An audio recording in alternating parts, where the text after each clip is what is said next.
Well, hi, everybody. The weather's been the main focus of our local sportscasts of late. When it's snowing and icing outside, the high school kids don't play. That's certainly the case from Springfield to Greenfield tonight. The Armor, though, in action at the Mass Mutual Center, hosting the Erie Bayhawks. We'll try and have highlights for you tonight at 10 and 11.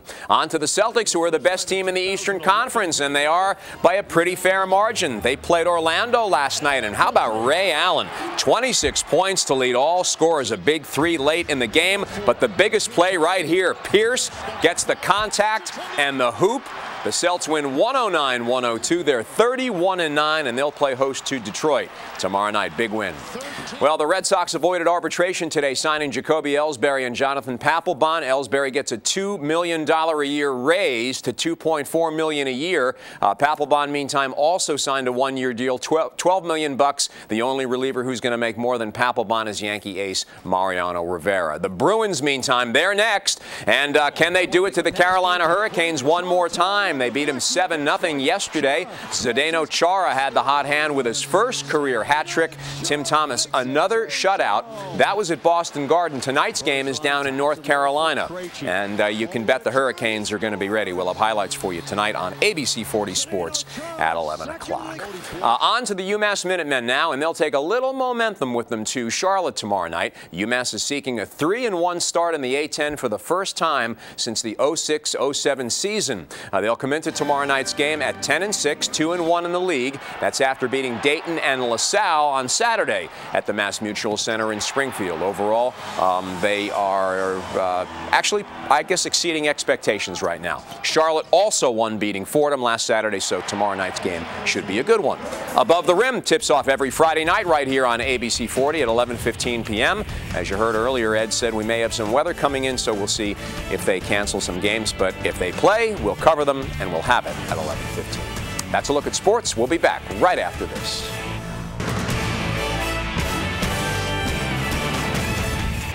Well, hi, everybody. It's Thursday, time for another edition of ABC 40's Athlete of the Week. I have the honor and really the privilege of standing here each and every week bringing you the stories of the best and the brightest that Western Mass has to offer. I once again have that honor tonight. Recognizing Cathedral's Connor Reynolds as our Athlete of the Week is long overdue, so tonight, with a heavy heart and extreme satisfaction, we recognize one of the all-timers. Cathedral soccer star Connor Reynolds is our ABC 40 Athlete of the Week. He was a gamer. He was certainly one of the best I've ever had, and he's probably the only kid I've ever had who was the best player on the team for 3 straight years. When you think about all the tradition and all the great players that Joe Pantusco has coached over the years, Connor Reynolds was one heck of a soccer player. For 4 amazing seasons, Connor patrolled the soccer fields of Western Mass. He was never the fastest or the biggest kid on the field, but Connor played big. Many of his teammates at Cathedral were also some of his lifelong friends. Connor was an amazing athlete, an amazing friend, amazing brother, amazing son. He never had a dull moment in his life, always kept everybody upbeat around him. He's just the type of person that you could rely on. And even as a captain, he was my captain, if that makes any sense. It's always fun to be around. He's never in a bad mood. I love being around him. Everyone loved him. He was just that kind of guy that everyone loved. He was the greatest friend to everybody. Sitting down and talking to Connor's friends and teammates, it was easy to see the impact this young man had on the people that knew him best. And Connor's exploits on the soccer pitch netted him a treasure trove of awards and recognition. Connor was all state, all scholastic, and all Western Mass. All of the accolades that go along with being a great soccer player. He knew he was good. Most people, I don't know how to explain it, but you can see in his eyes that he knew he was good. He was the heart and soul of the team, and as far as I know, for 4 years he was the heart and soul of the program. And there were almost 2 sides of him. When you were in school or out of school, he was as funny as you could be and as lighthearted, and sometimes turned into a different person on the field, just the determination. And that skill and determination was on full display the final time Connor donned his number 5 purple and white jersey. The last game we played was an epic game.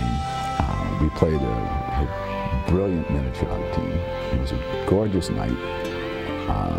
All 19 of our kids played. Connor was sensational. Everybody knew he was the leader. Everybody on the other team knew he was the best player. And he was where he was supposed to be at that time of his life.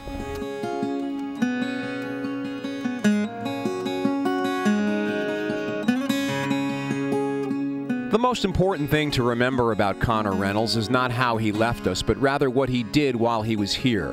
This young man packed an awful lot of life in his 17 short years. He touched his family and friends throughout his life, and many more of us with his untimely passing. Cathedral star Connor Reynolds is this week's ABC 40 Athlete of the Week.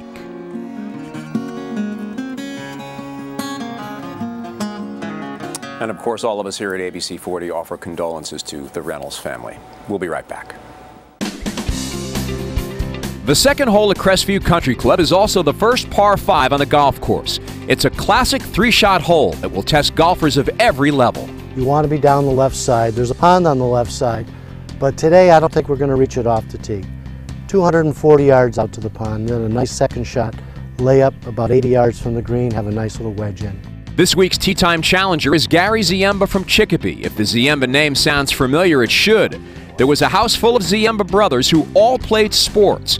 Gary got his start playing golf at an early age. We cut our teeth at the Oxford, and then when that closed, I played a lot at Chicopee Country Club and a little bit at Westover, so I just like to keep it in the area. When our match began, I had honors and teed off first. My drive was perfect down the left side, leaving me in position A.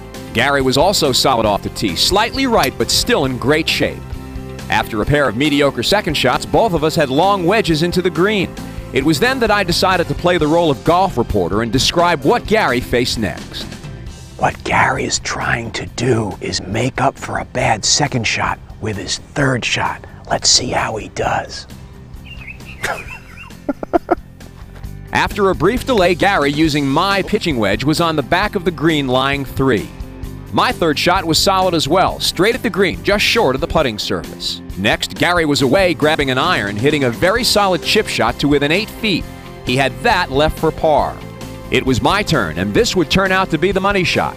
From putting just off the green, my fourth shot was nice and tight, just over 2 feet left for a par 5. And as it turned out, Gary would miss his par putt and tap in for a bogey 6. That left 2 feet for a par and a win. I knocked it in for a 5, and our Tee Time Challenge was done, and I had beaten Gary by a single shot.